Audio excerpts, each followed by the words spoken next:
speak in English.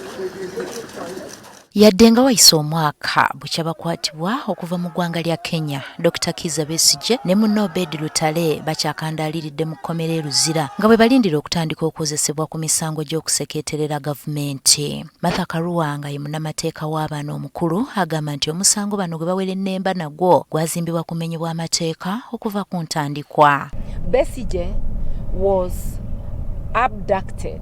I'll call it an abduction, because the military officers, Ugandan military officers, who abducted him from Nairobi, Riverside Apartments, Nairobi, aided and abetted by Kenyan security agencies, had no court order, and Ugandan officers have no authority whatsoever under the law to make an arrest in Kenya. So it was an abduction.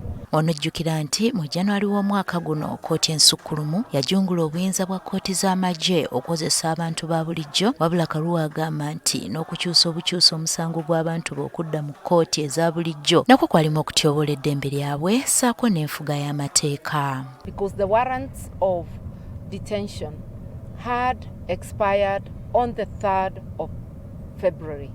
Remember, the case was to go to court on the 3rd of February.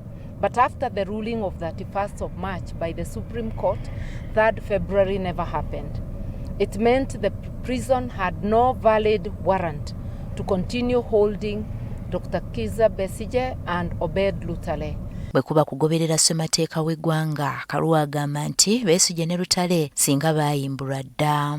Kuba kkooti enkulu egenda okutuuka okw'ensala yaayo ku kusaba kwa bano okweyimirira ng'ennaku 18 ezirambikibwa nti omuntu aba mu nkomyo ku musango gwa Naggomola kwalina okuyimbulirwa awatali kakwakkulizo nga zaamala okuyitako.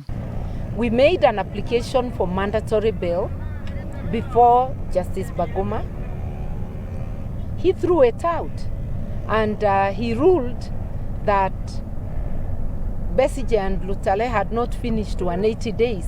Yet, the time they have been in remand, courtesy of the court-martial, ought to be counted. Their authority is saying so. Ebya kkooti ng'obivuddeko, Karua agamba nti n'eddembe lya Dr. Kizza Besigye ne munne Lutale okwetaayiza mu byobufuzi ng'eggwanga lyolekera akalulu ka bonna omwaka ogujja nalyo lirinnyiddwa olw'okubakuumira mu nkomyo. So it's an assault on his civil and political rights as well as his human rights. And it's also an assault on the people of Uganda, their civil liberties. Kyokka ono alaze obweraliikirivu nti wandibaaweko baane mu bakulembeze b'amawanga ga East Africa gannansangwa okuli Uganda, Kenya ne Tanzania okulinnyirira eddembe ly'abannansi mu mawanga gano omuli okubabuzaawo n'okubakwata ku nsonga ezitategeerekeka. I would say to President Yoweri Museveni, who is the senior most political figure and head of state in the East African region and the longest serving, think too about your legacy. Think about the Jumuiya. You've been the greatest advocate of the East African community.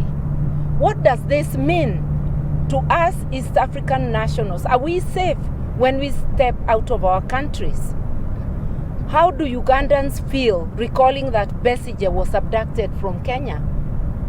How do Kenyans feel about Tanzania? Kenyans have now been killed in Tanzania. Ono agamba nti gavumenti yakuno okwenaazaako erina okuyimbula Besigye ne Lutale kubanga engeri gye baakwatibwa n'obujulizi obwaleetebwa okubaluma byonna bisonga ku kuyigganyizibwa lwa byabufuzi. A successful outcome is the unconditional release of Besigye and Lutale. Because I believe them when they tell me they have done nothing wrong. And the circumstances, the illegalities surrounding their arrest and prosecution convince me that they have done nothing wrong. Nga kkooti bw'erindirira okussaawo olunaku lw'okutandika okuwulira emisango gy'ababiri bano, bannamateeka baabwe bagamba nti baakwongera okulwana obwezizingirire okulaba nga bayimbulwa.